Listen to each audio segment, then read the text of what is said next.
Probably my dad, really.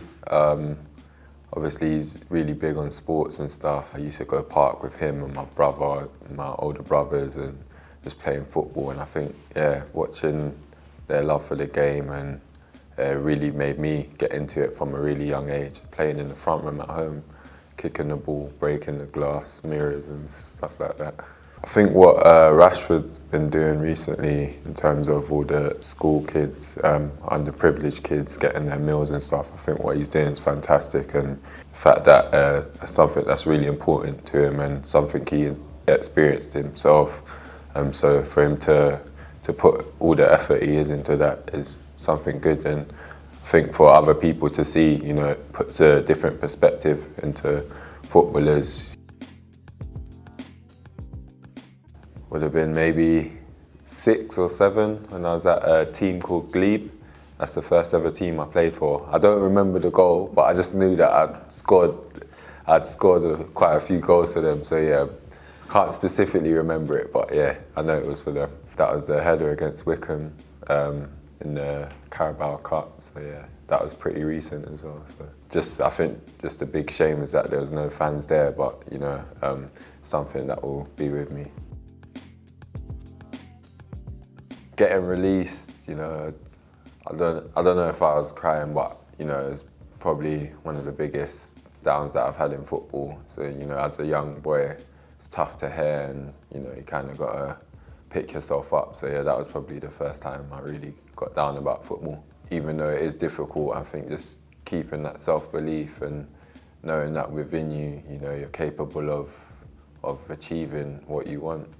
Again, I wasn't actually crying, but obviously the playoff final, that was a really tough one to take. After such a long, hard season, getting ourselves in such a good position.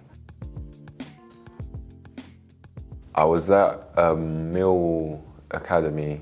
Back in them days, we used to go and watch the first team play. So the first game I went to, I think, was Millwall against Palace. Palace against Tottenham at Selhurst Park. So Palace is like a local club to where my parents live. So yeah, I went there a couple of seasons ago to watch them against Tottenham.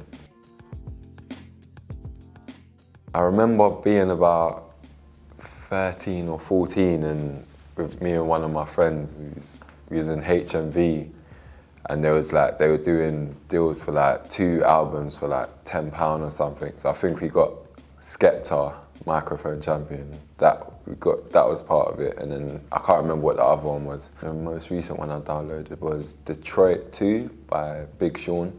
He's like an American rapper.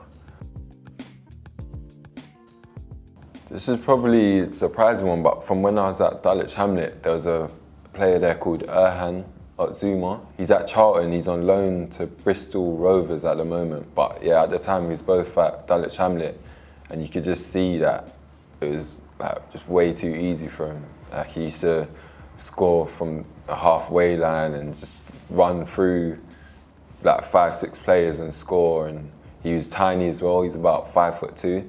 And even on them pitches, like you could just see he was unreal. Probably Saeed, you know, some of the against Fulham, like watching him do that in training quite regularly.